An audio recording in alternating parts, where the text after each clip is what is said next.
19세기 산업혁명과 자유무역, 군사력으로 무장한 대영 제국은 청나라의 문을 두드린다. 반면 청나라는 밀란으로 인해 제국의 쇠퇴가 시작되면서 국제적 변화의 흐름을 읽어내지 못한다. 신식 무기를 앞세운 대영 제국은 중화 사상에 빠져있던 청나라에 대해 침략을 시작하는데 역사상 가장 부도덕한 전쟁으로 기록된 아편 전쟁에서는 어떤 일이 있었나? 전쟁 없는 세상을 꿈꾸기에 전쟁을 연구합니다. 안녕하세요. 뉴스멘터리 전쟁과 사람 허준입니다. 안녕하세요. 윤지연입니다. 이번 시간 함께해 주실 두 분 모시겠습니다. 기세찬 교수님, 윤영희 교수님 나와주셨습니다. 안녕하세요. 안녕하십니까. 네, 저희가 오늘 알아볼 이야기는 바로 아편 전쟁인데 윤 교수님, 저희가 200년 전에 일어났던 가장 부도덕한 이 전쟁, 아편 전쟁에 대해서 알아야 하는 이유가 있다면 뭐가 있을까요? 네, 아편 전쟁은 일단 두 세계 간의 충돌이라고 할 수 있습니다. 산업혁명, 자유무역, 그리고 군사력으로 무장된 영제국, 그리고 전산업사회, 보호무역, 그리고 군사적 열세의 상황에 있었던 청제국 사이의 충돌이었죠. 여기서 영국이 처음 이기면서요, 어떻게 보면 서양이 동양을 앞서 나가게 되는 흔히 말하는 서세 동점이 시작이 되었습니다. 그래서 현대 사회 질서를 이해하기 위해서 아편 전쟁이 중요한 시작점이라고 할 수가 있죠. 신중국은 아편 전쟁의 결과물에 대한 통렬한 반성에서 시작이 된다고 말을 할 수가 있습니다. 그래서 중국은 오랜 시간 절치부심해서 지금 미국의 다음 자리에 차지하게 되었죠. 그래서 지금 중국이 옛날에와 달리 옛날 영국이 그랬던 것처럼 새로운 국제 질서를 만들려고 합니다. 1대1로도 만들죠. 위안화를 국제 통화로 만들려고 하죠. 또 이제 뭐 아시아 개발은행 같은 것도 만들면서 영국이 했듯이 새로운 질서를 만들려고 하는데 이것이 과연 성공할 것인가? 이거를 알기 위해서도 어떻게 보면 그 시작점인 아편 전쟁을 아는 것이 중요하다고 할 수 있을 것 같습니다. 늘 앞에 허준 씨가 설명하듯이 네. 이 역사, 과거를 알아야 우리가 미래를 설계할 수 있다가 그렇죠. 어떻게 보면 우리가 오늘 아편 전쟁에 대해서 파헤쳐보는 이유가 되지 않을까 이런 생각이 드는데요. 그렇다면 이때 당시 전쟁 직전의 양국의 상황은 어땠는지 궁금해요. 지금 교수님 말씀으로는 청나라는 점점 그냥 고착화돼 있고 내 방식을 고수하려고 하는 모습이거든요. 어땠나요? 예, 사실 청나라가 이제 1636년에 이제 청이라는 명칭을 쓰면서 건국이 됐고 1840년도에 이제 베이징에 입성을 했거든요. 그로부터 거의 이제 200년이 지났습니다. 사실 저희가 알고 있는 것보다 청나라는 엄청 더 번영을 했습니다. 그리고 과거 명나라가 갖고 있는 땅의 2배로 확장을 시켰어요. 그 황제들이 누구냐 하면은 강희제, 옹정제, 걸륭제예요. 이게 할아버지, 아버지, 손자인데 이 세 황제가 거의 200년 중에 133년을 통치했습니다. 다 해먹었네, 다 해먹었어. 네. 특이한 게 이제 그 손자가 이제 걸륭제가 더 할 수 있었는데 내가 할아버지보다 더 많이 할 수 없다. 한 60년까지만 하고 황제제를 넘겨줬거든요. 그런데 이제 그 여러 가지 이제 그 200년이 지나면서 문제점이 발생하죠. 첫 번째는 이 너무 황제들이 똑똑한 거예요. 황제들이 똑똑하다 보니까 신하들이 황제만 바라보고 있어요. 그 말만 지시만 듣고 그러다 보니까 이 권력이 중앙 집권화되면서 황제한테 신하들의 실력이 떨어지는 거죠. 그냥 관료 체제가 상당히 능률이 저하되는 현상이 발생하게 됩니다. 두 번째는 근 1741년부터 1850년, 한 100여 년 동안에 인구가 1억 4천 명에서 4억 1천 명으로 거의 3배까지 증가를 하게 돼요. 태평 성세를 누리다 보니까 엄청난 인구가 많이 증가하죠. 하지만 과거에 공업이라는 게 없잖아요. 먹고 살려면 농업을 해야 되잖아요. 농지 면적을 보면 토지가 1723년에 730만 경이거든요. 1경은 한 450여 평 정도 됩니다. 근데 아무튼 어마어마한 730만 경인데 100여 년을 한 1824년은 756만. 그러니까 26만 경밖에 증가가 안 된 거예요. 사람은 3배 늘었는데 땅은 안 증가했네요. 그렇죠. 그러니까 사람들이 굉장히 먹고 살기가 어려워진 거죠. 예. 그런 상황이니까 어떻게 되겠습니까? 먹고 살기 힘드니까 어떻게 되죠? 도적질이에요. 그렇죠. 도적질하고 그 규모가 커지면 밀란이 증가해서 18세기에는 엄청난 밀란들이 많아요. 우리가 가장 알고 있는 대표적인 게 백령교도의 난이에요. 근데 이게 이제 조정 관료들이 탄압하고 기근, 그 다음에 특히 그 화신이라고 들어보셨는지 모르겠지만 그 중국의 청나라의 부패의 뭐 화신, 한자는 들리지도만 부패 화신인데 이 사람이 얼마나 착취를 했냐면 이 사람이 이제 그 걸륭제 총애를 받아가지고 24년 동안 군기 대신을 해요. 군기 대신이면 제가 봤을 때는 뭐 군과 모든 걸 장악하는데 뭐 국무총리 정도 뭐 대략 비슷하지는 똑같진 않죠. 그래서 24년을 해요, 무려. 24년을 하는데 얼마나 부패했냐면 화신을 따르지 않는 관료가 없었고 그 중국 청 정부의 1년 정부 수입, 세입이 얼마냐면 7천만 양이에요. 그러니까 국가의 어떤 재정 수입이 7천만 양인데 이 사람이 이제 나중에 이제 그 가경제가 이제 자살하라고 시키거든요. 너무 부정부패가 많으니까 했는데 나중에 재산을 몰수했는데 얼마가 나오면 8억만 양이 나왔어요. 8억만 양. 그거는 청 정부의 12년 예산이에요. 와. 그냥 그 정도로 부패했으니까 이 한 사람이 그 정도로 부패했으니까 다른 부정부패 관리 얼마나 많았겠습니까? 그러니까 지금 우리로 치면 한 개인이 부패로 7천조를 가져간 거예요. 그렇죠. 네. 그 정도로 부패했었다 이렇게 보여집니다. 이렇게 이제 그러다 보니까 이제 그 지배층이 만주족이잖아요. 당시 이제 만주족은 한 300만 명밖에 안 됐어요. 그러니까 300만 명이 거의 4억 인구라면 10배 아니 100배 이상이잖아요. 그렇죠. 그런 인구를 다스리고 있었는데 처음에는 이제 그 과거에 강희제, 옹정제, 걸륭제 할 때는 잘 통치를 했고 면적도 넓어지고 그러니까 잘 따랐죠. 하지만 이런 현상이 발생하다 보니까 어떻게 되겠습니까? 한족들 사이에서 야 이거 만주족 지배가 먼저 문제가 있지 않느냐 이렇게 해가지고 이제 한족들 사이에서 이것을 좀 개혁을 하고자 하는 지식인들이 좀 등장을 하게 됩니다. 바꾸긴 해야 될 것 같은데요. 야, 근데 만주족 입장에서는 이거 큰일 났다 싶기도 할 거고. 네. 자, 이에 반해서 산업혁명을 겪은 영국은 상황이 어떻습니까? 네, 영국은 뭐 방금 들은 청나라 상황과는 아주 대조되게 참 잘 나가는 그런 시기였습니다. 일단 여러 가지 어느 나라나 문제가 있는데 그 문제를 하나하나 해결해가는 모습을 좀 보였죠. 대표적으로 이제 선거법 개혁이라는 게 있습니다. 1832년인데요. 그러니까 산업혁명이 일어나서 이제 세계 최초로 어떻게 보면 국가의 부의 핵심이 농업이 아니라 산업 분야에서 제조업 분야에서 나오는 그런 정말 1차 산업 국가로 진입을 했죠. 그래서 이제 인구 구조 그리고 이제 또 인구 분포가 많이 바뀌게 됩니다. 그래서 이제 농촌에 있던 많은 사람들이 이제 도시에 공장이 세워지고 산업이 발달하니까 노동자로 도시로 이제 이동을 하게 되는 거죠.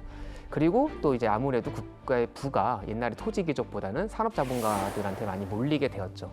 그러면 이에 따라 즉 경제적인 구조가 바뀌게 되면 이제 정치도 그 정치의 그 의석수가 대표하는 그 비율도 바뀌어야 될 텐데 그러지 못했습니다. 그래서 이거에 대한 반발이 많이 심해서 많은 진통 끝에 1832년에 1차 선거법이 통과가 됩니다. 그 개혁된 선거법에 따르면 이제 가장 중요한 거는 농촌 지역구를 줄이고 그다음에 도시 지역구를 확 늘려버렸죠. 그렇게 됨으로써 이제 도시에 더 많은 인구가 대표되고 또 이제 더 중요한 거는 이제 정치적인 그런 권력까지 토지 귀족보다는 이제 산업 자본가로 넘어가는 과정이 이제 보이게 됩니다. 그래서 당시 영국 정부가 이제 휘그당의 멜버른경 정부였는데요. 이 정부가 이제 산업 자본가와 그리고 중산층의 이익을 반영하게 되죠. 그래서 이제 추구하게 되는 게 재정 건전화예요. 무역 적자를 줄이고 그리고 한마디로 나라가 좀 부가 있어야 이제 산업도 지원하고 산업 발전도 지원하고 또 중산층에게 많은 복지 예산도 쓸 수 있잖아요.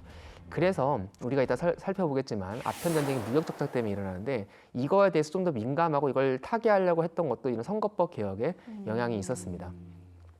아편 전쟁 직전에 새로운 여왕이 등장을 하죠. 바로 여러분이 이름 들어보셨을 영제국의 전성기를 장식한 빅토리아 여왕 때였습니다. 빅토리아 여왕 때 영국은 말 그대로 정말 전성기였죠. 해가 지지 않는 나라를 만들어냈었죠. 뭐 북아메리카, 뭐 캐나다, 그리고 아프리카 동부, 호주, 그 다음에 정말 또 많은 섬나라들, 이렇게 또 인도를 지배를 했었잖아요. 그래서 영국은 이때 어떻게 보면은 제국주의의 전성기를 맞이하게 됩니다. 이전에는 외교적으로도 고립주의를 택하고 약간 소극적인 정책을 핀 반면 이제는 적극적으로 해외에 진출하고 식민지도 만들고 그것을 위해서 군사력을 쓰는 것도 마다하지 않았죠. 그래서 한마디로 이전보다 좀 더 공격적인 그런 외교 정책을, 군사 정책을 피는 그런 상황이었습니다. 또 뭐 가장 중요한 게 산업혁명이겠죠. 이제 산업혁명이 일어나서 영국은 석탄, 그리고 철, 섬유가 중심이 되는 그 분야에서는 세계 최고의 경쟁력을 가진 국가가 됩니다. 그러니까 이제 원자재를 수입하는 게 되게 중요해요. 또 이렇게 대량 생산된 물품을 안정적으로 팔 수 있는 독점적인 시장이 중요했죠. 그래서 한마디로 식민지를 만들 필요가 있었던 겁니다. 그리고 이때쯤에 이제 영국은 이제 자유무역 이데올로기가 아주 강해집니다. 아담 스미스로 대표되는 그런 고전 경제학이 이제 유행을 했고요. 그리고 이제 아담 스미스가 되게 강조했던 게 자유무역이잖아요. 국내적으로는 보이지 않는 손을 얘기하고 국제사회에서는 이제 자유무역을 얘기했는데 그것을 자유무역을 하면 좋다가 아니라 이게 옳다라는 확신까지 영국의 지도자들은 갖고 있는 상황이었습니다. 지금 두 교수님 말씀을 들어보면요. 두 나라의 모습이 같은 시기인데도 굉장히 다른 모습을 보여주고 있어요. 그런데 이 둘이 어쩌다가 전쟁이 나게 됐는지 아까 살짝 교수님께서 무역 적자를 회복하기 위해서라고 말씀을 좀 해주셨는데 좀 자세하게 짚어주실까요? 네, 그래서 영국은 이제 산업혁명의 여파로 이제 해외 시장 진출이 되게 중요했습니다. 거기서 이제 중국 시장은 너무나 탐나는 그런 거대 시장이었던 것이죠. 방금 교수님께서 말씀하신 것처럼 중국은 이제 무역 수치로만 보면 아주 세계 1등이라 말을 해도 과언이 아니었습니다. 1820년 기준으로 중국 GDP가 약 2억 2,090억 달러인데요. 이게 퍼센트로 따지면 세계 GDP의 약 33% 정도였어요. 근데 이제 이때 영국을 포함한 유럽이 차지하는 GDP가 약 27% 정도로 우리가 추산을 하거든요. 특히 영국은 산업혁명 이후 면공업이 엄청나게 발전하는데 한마디로 증기기관을 이용해서 대량 생산을 하게 되는데 이 대량 생산 속도가 엄청났어요. 거의 비슷한 시기에 그러니까 1700년대 후반에 그 인도에서 캘리코 장인이 연화 100파운드 무게의 면화를 실로 만들어내는데 5만 시간이 걸리거든요. 영국은 거의 동일한 시기에 증기기관을 장착한 뮬 방적기가 135시간에 이걸 해냅니다. 생산 속도가 말도 못하게 빨라지고 이게 뭘 말하냐면 그냥 대량 생산이 아니라 엄청난 대량 생산을 하는 나라가 되었잖아요. 시장을 확보하는 게 중요한데 중국은 인구가 4억이나 돼요. 그러니까 정말 중국은 탐나는 시장이었던 것이죠. 이렇게 중요한 시장가에서 무역을 하게 되는데 문제는 무역 적자가 영국이 너무 높았습니다. 그 이유는 우리가 많이 들어봤듯이 차 때문이었습니다. 근데 영국은 지금도 차 좋아해요. 저도 유학할 때 뭐 아침, 오후 딱 이 시간쯤 되면은 이렇게 차 마시자고 누군가 물어보고 했던 그 기억이 나는데요. 처음에 안 좋아했는데도 몇 년 먹다 보니까 가끔 비 오면 생각나요. 정말 말 그대로 티타임이네요. 네, 티타임이죠. 어르신들이 얘기하시죠. 인이백인 거예요. 그래서 차를 지금도 좋아하는데 그때도 좋아했어요. 그래서 이제 시작은 이제 찰스 2세라고 1680년대 그 국왕의 부인이 포르투갈 사람이었는데 포르투갈은 동방무역을 했잖아요. 그래서 이 새로운 낭비가 차를 갖고 와서 이게 왕실에 엄청 유행을 합니다. 또 이게 여성 사이에서 특히 유행을 했어요. 왜냐하면 당시 커피는 이미 유행하고 있었거든요. 근데 커피 하우스가 남성의 공간이었습니다. 거기서 모여서 이제 무역 정보도 서로 교환하고 약간 학사적인 그런 학문적인 얘기도 하고 남성의 공간이었습니다. 그러니까 티는 여성의 음료로 확 뜨는 거예요. 귀부인들 사이에 유행했고요. 또 이거가 귀부인들 사이에 유행하니까 따라하고 싶은 거예요. 점차 차 소비가 중산층으로 갔다가 산업혁명기에 이르면은 이제 노동자의 음료가 됩니다. 왜냐하면 영국은 원래 물이 안 좋아요. 뭐 아시지 모르겠지만 물 따라 보면은 막 그 뿌옇거든요. 석회질이 많고. 네. 그래서 맥주를 많이 마셨어요. 노동자들이 일을 하다 보면 목이 마르니까요. 근데 맥주는 알다시피 취하기도 하잖아요. 그런데 차는 티백 하나 넣으면은 몇 번을 우려 먹어요. 카페인도 있잖아요. 카페인도 있는데 몇 번 우려 먹으면 경제적이기도 해요. 그래서 되게 유행을 합니다. 차라는 게 엄청나게 소비가 많아서요. 그래서 당시에 이제 J.R. 워드라는 학자가 당시 영국 노동자들이 19세기 초에 수입의 10%는 차를 사는데 사용했다라고 얘기를 하고요. 그리고 1730년대에 대략 영국 전체 인구로 봤을 때 1년에 37잔 정도의 차를 마셨습니다. 1790년이잖아요. 1년에 357잔을 마십니다. 그럼 하루에 한 잔씩은 하루에 무조건 마시는 거네요. 거의 마시는 거죠. 산술적으로 계산을 해봤을 때. 그래서 차 수입이 엄청나게 증가를 해요. 그래서 1700년도에 약 40톤 정도 수입을 했는데 1790년대에 이르면 9,400여 톤까지 증가를 합니다. 꼭 수입을 해야 되나요? 영국 안에서는 그게 재배가 안 안 나요. 우리나라도 잘 보면 녹차가 보성 같은 네네, 남쪽 맞아요. 지방에서 나잖아요. 네. 그래서 중국도 남쪽에서 나거든요. 네. 그래서 중국이 사실 그 당시는 이제 유일한 그런 수입국이었고요. 그래서 이걸 계산해 보고자 나중에 인도에서 차를 심어서 네네. 개발하죠. 그래서 아삼티 같은 게 그래서 나오는 거죠. 그건 약간 나중 일이고요. 그리고 1830년 즉 이제 아편년대 직전에 가면은 13,600여 톤 정도의 차를 수입을 합니다. 와, 이거 근데 거의 마약 수준 아니에요? 그래서 이제 무역 수치로 들어가면은 당시 아시아 무역이 영국 무역의 한 20% 정도를 차지했어요. 유럽 무역의 40% 됐고요. 그러니까 네. 객관적으로 아시아 무역이 뭐 대단히 많지는 않았는데 그런데 이제 들어가 보면 아시아 무역에서만 다른 대륙 무역보다 적자가 2, 3배 더 높았어요. 2배, 3배 더 높았어요. 그리고 청에서 수입하는 물건 중 절반 정도가 뭐였냐면은 바로 차였어요. 그러니까 누가 차 때문에 무역 적자가 심해졌다는 걸 알 수 있죠. 그래서 이걸 개선해야겠다고 영국은 이제 생각을 하게 됐습니다. 근데 사실 산업혁명을 이룬 국가가 어마어마한 생산력을 가지고 이걸 수출을 하는데 차 수입했다고 적자가 두세 배 난다는 것도 참 신기하긴 한데 예. 요즘도 각 국가들 사이에서 관세 전쟁한다고 그러잖아요. 네. 영국 입장에서도 이 무역 갈등이 굉장히 심화가 되고 있다는 네. 생각이 좀 드네요. 맞습니다. 그래서 이제 가장 근본적인 이유는 아까 교수님 말씀하듯이 중국이 별로 영국 물건을 필요로 하지 않았어요. 그러니까 팔 수 있는 게 면직물 아니면 시계 같은 정밀공업 제품 뭐 이런 건데 중국에 다 있어요. 그러니까 별로 건융제가 아주 거만하게 얘기하잖아요. 우리는 뭐 물자가 다 풍부해서 너희 제품 필요 없다. 뭐 이런 식으로 나오니까 이게 개선이 안 되는 겁니다. 그래서 이 무역 적자 어떻게 개선할까? 영국도 뭐 나름 신사의 나라잖아요. 그래서 처음에는 이제 사절단을 보냅니다. 그게 그 유명한 맥카트니 사절단이죠. 1792년에 건융제 생일을 맞이하여 맥카트니 사절단이 96명이나 갑니다. 지구를 거의 반바퀴 이상 돌아요. 가는데 1년 걸립니다. 가다 몇 명 죽고요. 정말 고생해요. 그래서 정말 천신만고 끝에 베이징에 왔는데 또 없어요, 황제가. 어디 갔냐면 여름이어서 열하에 갔습니다. 휴가 가고. 그 박지원의 열하일기 있잖아요. 거기를 또 정말 꾸역꾸역 갑니다. 드디어 만나나 했더니 만나게 해주기 전에 전제 조건이 있는데 뭐냐면 3개국 고두례를 하라는 거예요. 그 아시죠? 인조가 했던 거. 머리 땅에 머리 닿고 한 번 찍을 때 이제 3번 절하는 거잖아요. 네. 그 3번 하는 거잖아요. 3개국 고두례를 하라는 겁니다. 뭔지 모르겠지만 어쨌든 기분 나쁜 일이에요. 그렇죠. 그래서 이제 당연히 거절합니다. 어떻게 우리 영국 신사들이 그렇게 하냐. 그래서 이것 때문에 한 3, 4일을 끌어요. 그런데 서로 이제 안 만날 수는 없잖아요. 그래서 이제 합의를 한 게 영국 국왕한테 하는 정도로 하겠다. 한쪽 무릎을 꿇고 정중하게 절을 하겠다. 그렇게 얘기해서 그랬더니 건융제가 그냥 넓은 아량을 베풀어 이걸 받아줍니다. 그래서 만났더니 이제 건융제가 한마디로 이제 오랑캐가 조공무역 하러 왔다고 생각을 하는 거예요. 그래서 아주 무시하고 그리고 이제 거기다가 이제 방금 말한 것처럼 우리는 물자가 필요해서 풍부해서 필요 없고 기왕 왔으니 너한테 좀 은혜를 베풀어 이제 물건 좀 나눠주겠다 가져가라 이 정도로 이제 얘기가 된 겁니다. 사실 그래서 이게 뭐 상계 고들의 문제가 해프닝 같지만 사실 두 세계 간의 충돌이죠.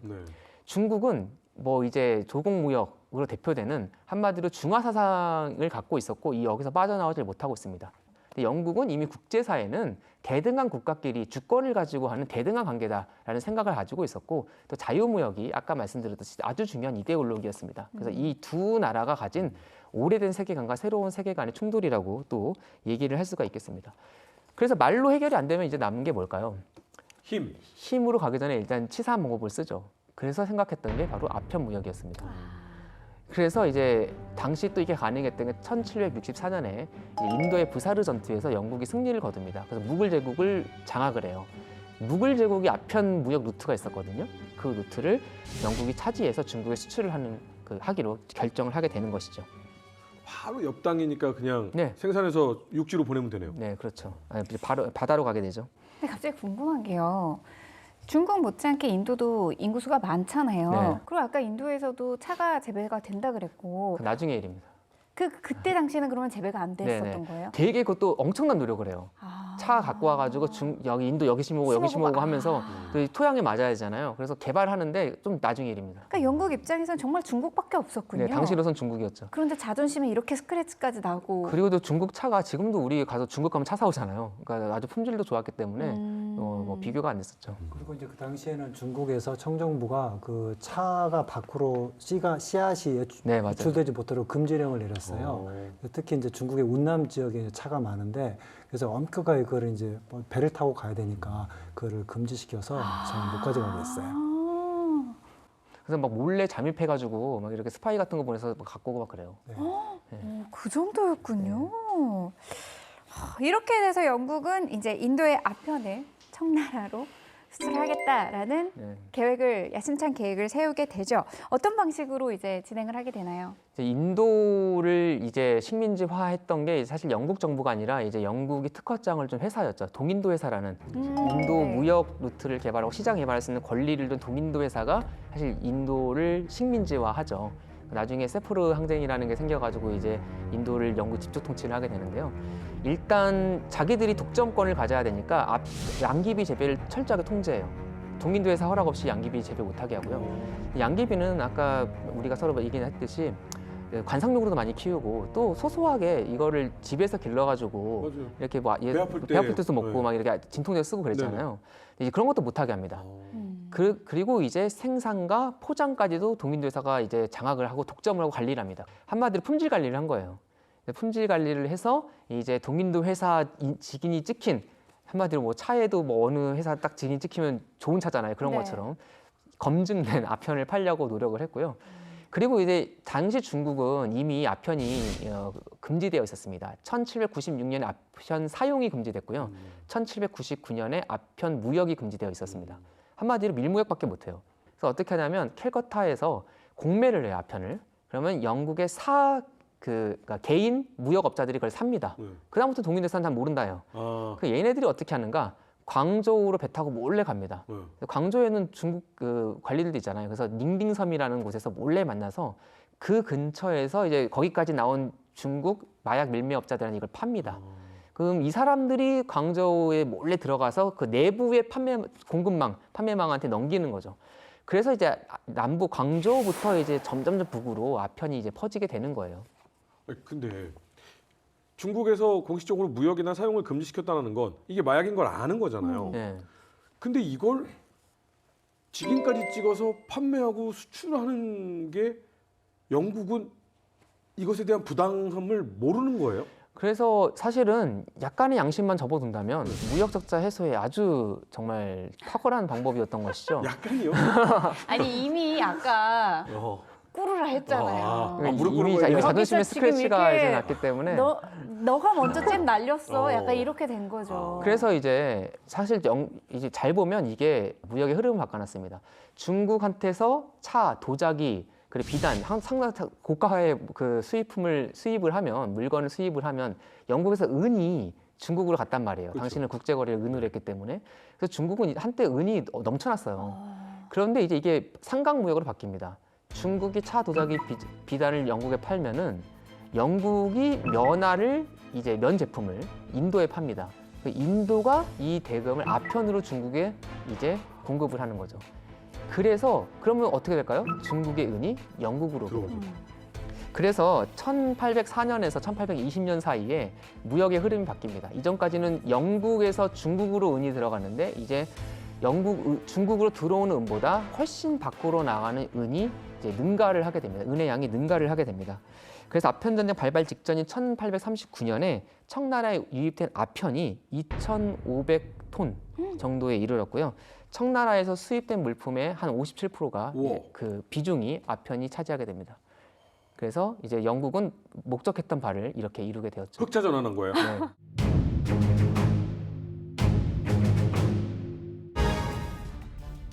(19세기) 초 산업혁명을 이룬 영국은 청나라와의 무역을 통해 시장을 확보하려 한다. 하지만 청나라에서 막대한 양의 차와 비단 등을 수입하면서 만성적인 무역 적자가 발생하게 된다.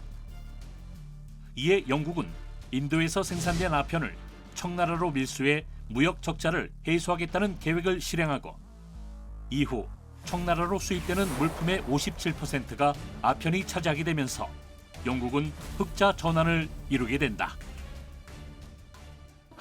아 근데 그렇게 따지면은 중국에 꽤 많은 사람들이 피우고 있다라고 그렇죠. 생각할 수 있는 엄청 거죠. 아유, 무역 금액이 57%라면 우리나라 반도체 수출하는 것보다 더 비중이 큰 거예요. 근데 이게 네. 단순히 뭐 초콜릿이다 뭐 이런 게 아니고 마약이잖아요. 그렇죠. 그러면은 중국의 뭔가 정신 상태들도 점점 맛이 가고 있는 거 요즘에 아닌가요? 미국의 펜타닐 그렇죠, 그렇죠, 중독자들의 그렇죠. 어떤 거리가 막 보이고 하잖아요. 네네네네. 그럼 지금 상황 중국도 그런 사람들의 거리가 막 생기는 거예요. 네, 그렇죠.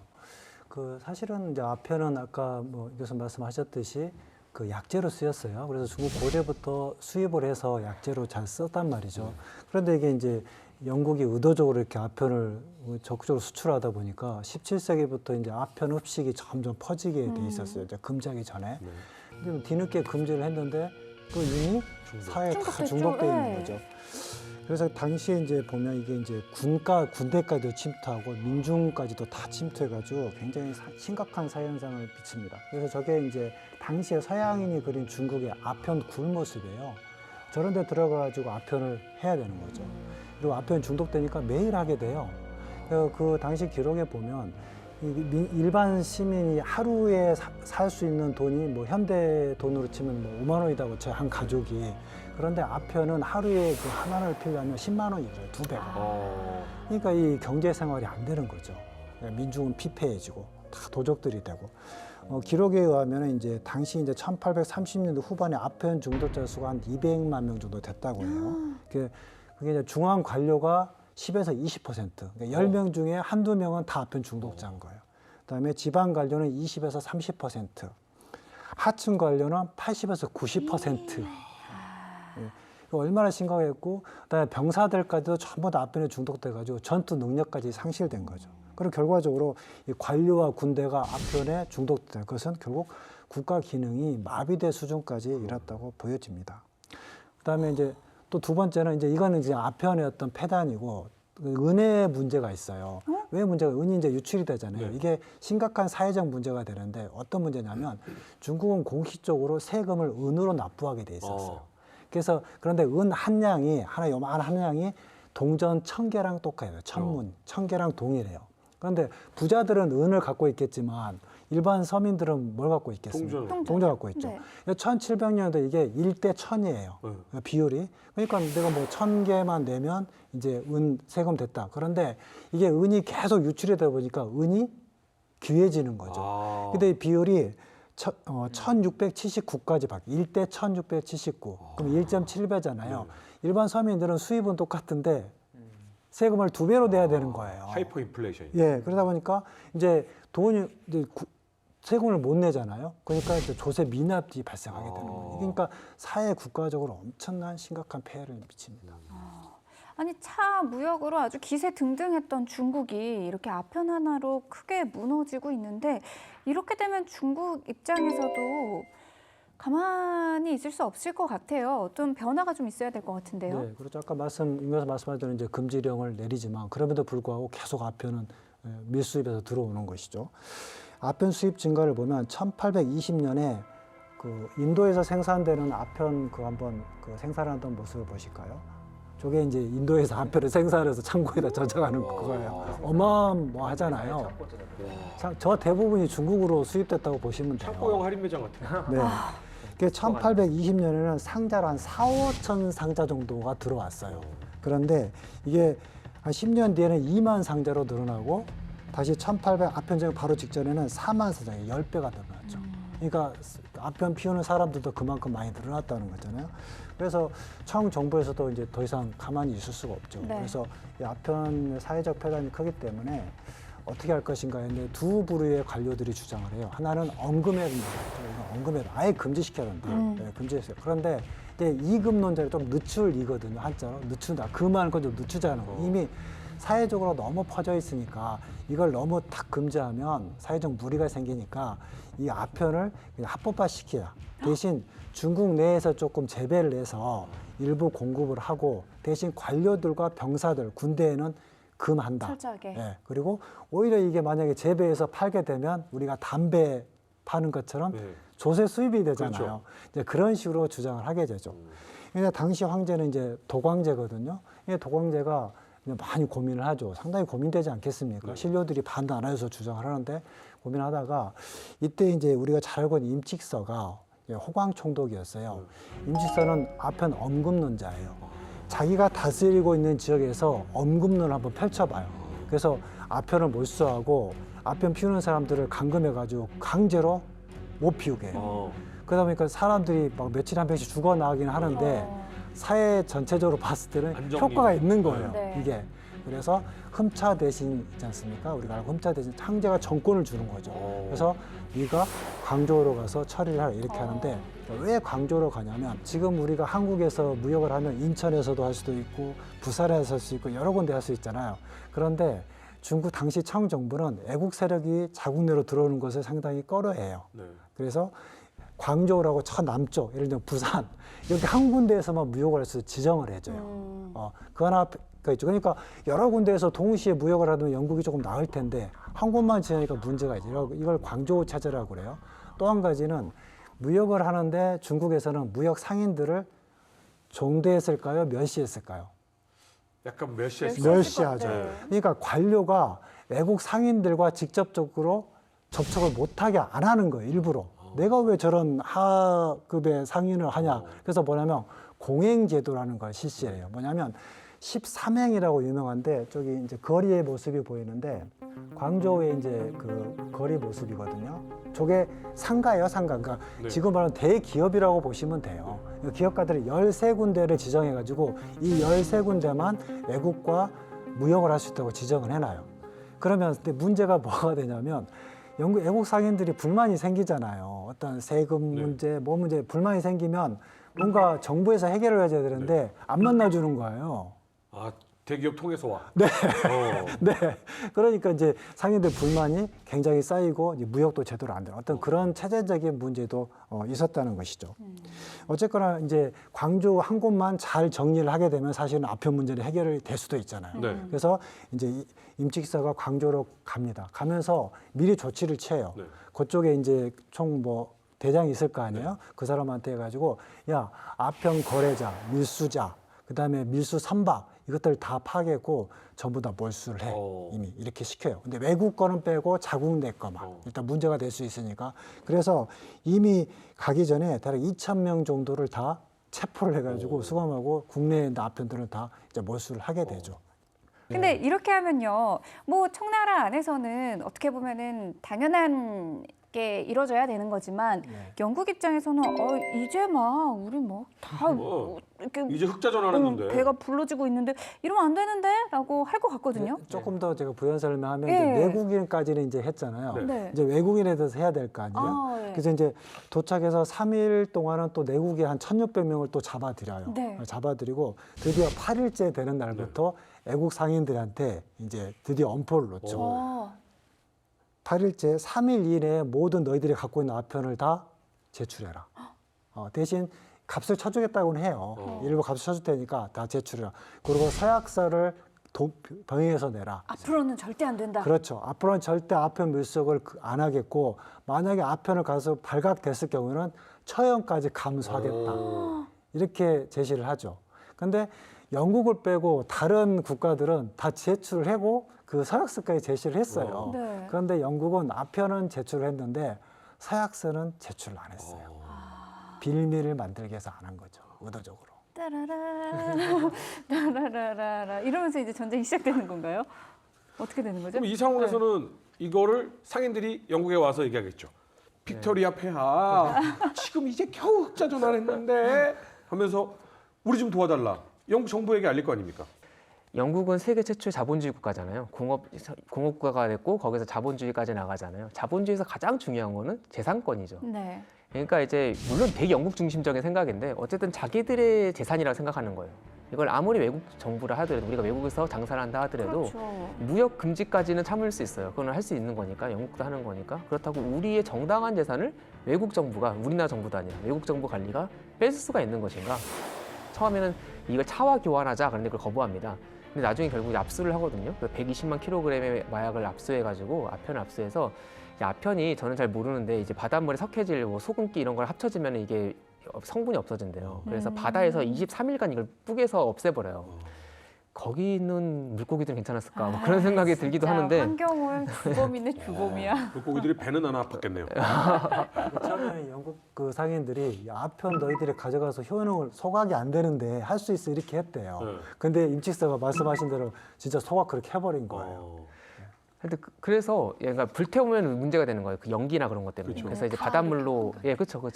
그 당시 영국의 무역 감독관이었던 찰스 엘리엇이라는 사람이 그래서 이제 결국 본국에 청나라가 영국의 사유 재산의 아편을 지금 뺏고 있기 때문에 우리의 재산을 보호하기 위해서 군사적인 개입이 필요하다라고 보고를 하게 됩니다.